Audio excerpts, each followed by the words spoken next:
Well, next we're taking you to Sky Harbor Airport, and ABC 15's Adam Slinger standing by live. And Adam, the Northeast is pretty much a no-fly zone at this point, so let's see the latest impact here. Yeah, I'm right now at Terminal 3, where 3 more late-night flights have been canceled here. Let's take you right up to the board. If you look at the bottom of that screen, there's a JetBlue flight headed to JFK. It was supposed to take off at 11:38.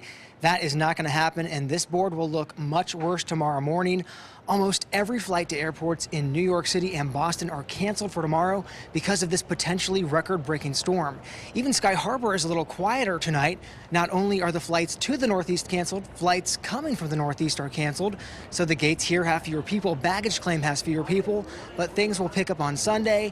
That's when passengers who were supposed to be on those canceled flights will show up and try to find another flight to get to Boston or New York City. And this is a live look from FlightRadar24.com.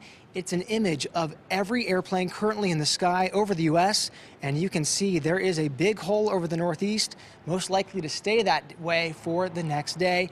And back out here live, many airlines are issuing weather waivers tonight. Basically, you can change your flight without having to pay a fee.